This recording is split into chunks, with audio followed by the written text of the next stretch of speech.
today we're gonna talk about this Keurig. I'm super excited. I'm gonna show you everything that comes in the box. We're gonna talk about all the features.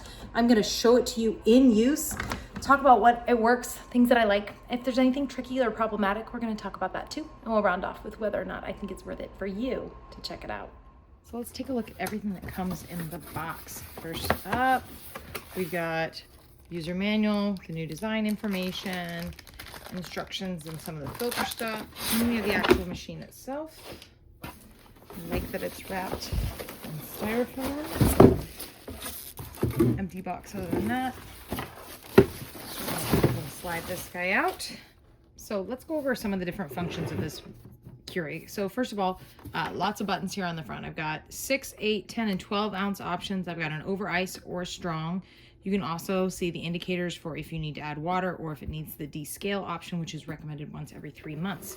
We do have this water filter reservoir right here, but as you can see, it's supposed to be repositionable. In order to do that, it totally is. You have to slide out this piece that locks, so piece A, and then this just flips.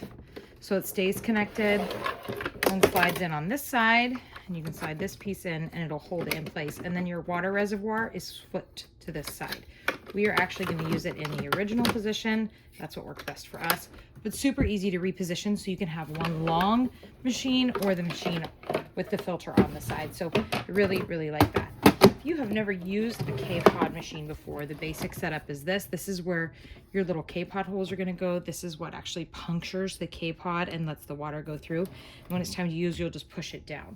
There's also, which fell off while I was showing it to you, this is the little drip tray. So this piece goes on top and it slides. So you got this, and it slides, but that makes it easy. So if you do happen to select the wrong cup size or spill, you can move it and rinse it out, no problem, which I really, really like about this. So I'm gonna go get this set up in our coffee bar and we will show you how it works in progress. Okay, so the other thing I wanna show you is this little filter. So this is the activated charcoal filter. So you're gonna soak this for 5 minutes, but I'm gonna do it dry because it's easier to show you when I do it. Then you'll take this piece that it came with and you just pinch. The filter itself goes right there and it'll stay better when it's wet, but you're gonna slide it in. And then this piece is simply just going to press on right here, and then you have filtered water each time that you pour it. And those are good for a couple of months and then you can change them out. So pretty awesome that you have that if you are looking for something to help make sure that you've got really good filtered water. If you're using water from your fridge, you don't necessarily need it, but I do appreciate that this gives you that extra step of good filtered water. All right, so to use the actual machine, you're gonna see I filled this up, and it's not all the way at the max because I did run the cleansing cup through it already. This sits right in here, and then when it's time to use this, you lift this guy up, take your little pod, I'm using hot apple cider actually, and you push it all the way in. You wanna make sure that it's completely flat so it can work the way you want. Push this down, and then you're gonna select how much you need. So for this, I'm gonna do, I'm just gonna do the 8 ounce for this, but I could, if actually need 10 or I needed 12, you can select whichever one you want. And then you hit the K in the center to have it brew. And then you'll see it come out.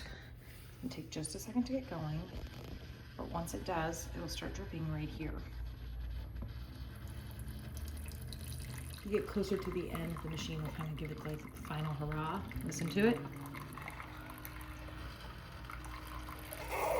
Final hurrah.